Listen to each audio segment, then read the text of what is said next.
Hi guys, welcome to always cooking.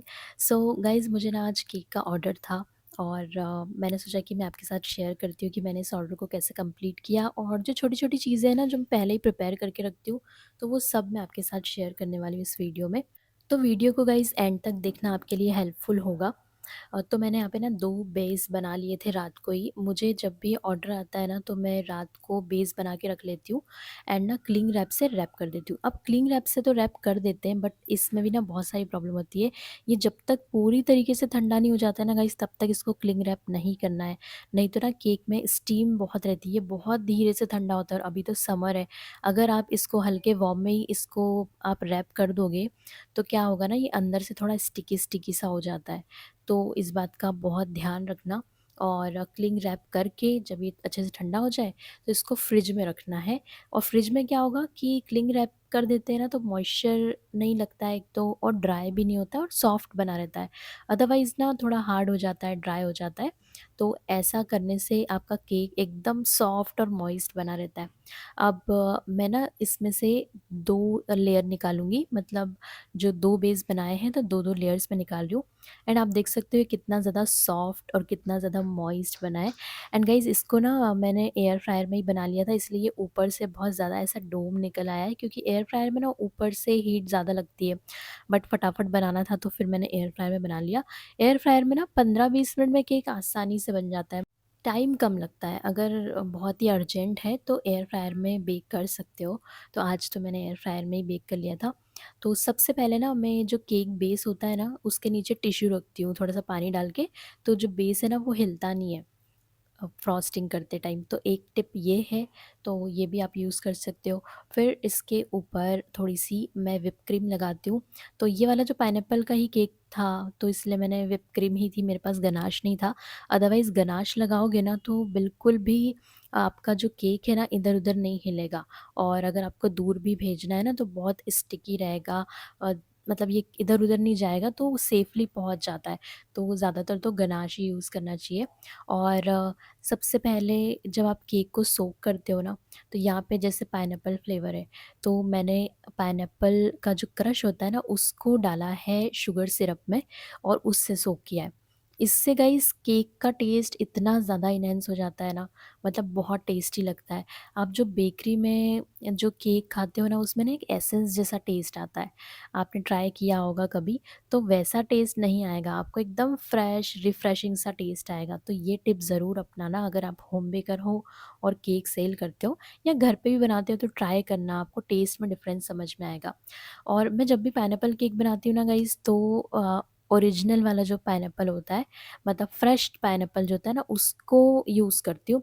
But आज ना तो मुझे ऑनलाइन मिला, ना मेरे आसपास की कोई शॉप पर मिला, तो आज तो मैंने ना बिना फ्रेश पाइनएप्पल के ही बना लिया। अदरवाइज़ मैं जो स्वीट पाइनएप्पल होता है उसको छोटा-छोटा चॉप कर लेती हूँ, क्रश में मिक्स करती हूँ और फिर वो फिलिंग में डालती हूँ। तो उससे तो बहुत ही बढ़िया केक बनता है और ये मेरा ना मोस्ट सेलिंग केक है। मतलब ये वाला केक तो मेरे सारे कस्टमर ने टेस्ट किया है और उनको कुछ समझ नहीं आता है तो वो पाइनएप्पल केक ही ऑर्डर कर देते हैं। बट आज फ्रेश पाइनएप्पल नहीं था, तो मैंने यहाँ पे क्रश ही यूज़ किया है। और घर पे या इस तरीके से जब आप केक बनाते हो तो डेफ़िनेटली आपका केक ना बहुत पसंद आएगा, क्योंकि बाहर जो बेकरी का केक है उससे आप जब घर पे केक बनाते हो तो कंपैरिज़न करें ना, तो आपका जो होम बेकिंग का जो केक होता है ना वो बहुत ज़्यादा रिफ्रेशिंग होता है एक तो, और ज़्यादा ऐसा एसेंस वाला टेस्ट नहीं आता है। मार्केट में क्या होता है कि हर चीज़ के लिए, फ्लेवर के लिए एसेंस यूज़ करते हैं, तो बहुत ऐसा ऑथेंटिक सा टेस्ट नहीं आता है, ऐसा सिंथेटिक सा टेस्ट आता है। तो आप ये 2-3 टिप्स यूज़ करोगे ना तो आपका केक बहुत अच्छा बनेगा। एंड केक की जो सोकिंग है वो भी बहुत अच्छे से करनी होती है। अगर जैसे ये वाला केक तो मुझे अभी देना है और ये रात को शायद 12 बजे कट होगा, तो ये फ्रिज में अच्छे से सेट हो जाएगा। बट अगर आप आज केक बना रहे हो और आपको कल केक देना है और आपको पता है कि ये कल लेट नाइट में ही कट होगा, तो ना केक को अच्छे से सोक करना है, चेक करना है स्पून से कि ये अच्छे से सोक हुआ है नहीं, क्योंकि जब हम इसको फ्रिज में रख देते हैं ना, तो ये फिर ड्राई होने लगता है, मॉइस्चर इसका ख़त्म होने लगता है। तो अच्छे से आपको सोकिंग करनी है ताकि आपका जो केक है ना वो जूसी रहे और लॉन्ग टाइम तक मॉइस्ट रहे। अब गाइज़ ये पाइनएप्पल केक है, तो ऐसे तो कस्टमर ने कोई डिज़ाइन मेरे साथ शेयर की नहीं थी, एंड कस्टमर क्या, ये मेरी फ्रेंड ही है। इसने बहुत टाइम से मुझे ऑर्डर दे के रखा है, बट कभी ये मुझसे ले ही नहीं पाती है। तो आज फाइनली इसके इन-लॉज़ के यहाँ पे बर्थडे था, तो उसने मुझे ऑर्डर दिया था, और लकीली वो मेरे घर के पास ही शिफ्ट हो गए हैं, इसलिए आज का जो केक है उसने मुझे ऑर्डर दे दिया। तो जो डिज़ाइन है वो तो मुझे ही बनानी है, तो मेरे दिमाग में ना एक पिंटरेस्ट पे मैंने एक डिज़ाइन देखी थी, तो मैंने सोचा वो मैं ट्राई करती हूँ। तो सबसे पहले मैंने व्हिप क्रीम में ना हल्का-सा येलो कलर डाला, एकदम व्हाइट केक मुझे नहीं चाहिए था, तो मैंने येलोइश कलर थोड़ा-सा दिया है, थ क्रीमी दिखे थोड़ा-सा केक, तो बिल्कुल लाइट येलो कलर डाला, फिनिश किया केक को। और अभी समर्स हैं, तो क्रीम इतनी ज़्यादा फट रही है ना, मतलब मैं विंडो के पास शूट करती हूँ, एंड आपने देखा होगा भी, मैं विंडो के पास शूट कर रही थी तो क्रीम फटने लग गई थी जब मैंने क्रम कोट किया। एंड फिर ना मैं हॉल में आ गई, और हॉल थोड़ा-सा ठंडा रहता है, तो यहाँ पे अच्छे से जो है फ्रॉस्टिंग हो गई। मैंने फिनिशिंग देने की कोशिश की है, तो काफ़ी अच्छी फिनिशिंग हो गई है।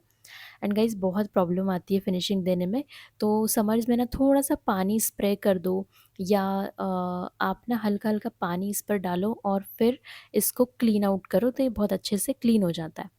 अब ना डिज़ाइन मुझे बहुत सिंपल ही रखना था, तो मैंने स्टार नोज़ल लिया, छोटा वाला जो होता है, और उसमें हल्का लाइट बेबी पिंक कलर का व्हिप क्रीम डाला, और इस तरह से रोज़ेट बना दिए छोटे-छोटे से। बहुत कम बनाए मैंने टॉप पे, एंड जो एजेस हैं वहाँ पे ज़्यादा बनाए हैं। और अब मैं ग्रीन कलर से लीफ बना रही हूँ, तो मेरे पास ना लीफ वाला नोज़ल था नहीं, तो मैंने ये जुगाड़ वाला लीफ बनाया। मतलब जो पाइपिंग बैग होता है ना, उसमें आपको एक स्लिट लगानी है हल्की-सी, एंड दैट्स इट, वो लीफ का शेप ले लेती है। जैसे आप हल्का-सा कट करोगे तो ये देखो, ये लीफ जो है आसानी से बन जाती है। तो कुछ इस तरीके का मैंने केक को डेकोर किया। मुझे तो इस टाइम पे अच्छा ही लग रहा था केक। ऊपर से थोड़े से मैंने वाइट वाले पर्ल्स डाल दिए, इससे ना केक और ज़्यादा अच्छा लगने लग गया। आपको कैसा लग रहा है केक, मुझे कमेंट सेक्शन में ज़रूर बताना गाइज़। एंड ये है फाइनल लुक। और अब ना मुझे फ़ोटो शूट करना था, और गाइज़ अभी दिन के ना 3 बज रहे हैं, और टेम्परेचर हो रहा है 40। फिर भी मैंने ट्राई किया कि मैं फटाफट से फ़ोटो ले लेती हूँ। तो बस मैं गैलरी में गई, मैंने 1-2 फ़ोटो क्लिक करी, 1-2 शूट लिए, एंड मैं वापस आ गई, क्योंकि ना क्रीम जो है वो मेल्ट हो रही थी।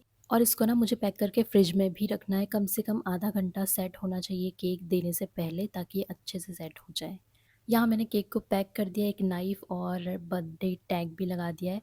सो गाइज़ ये था केक का लुक, आई होप आपको पसंद आया होगा।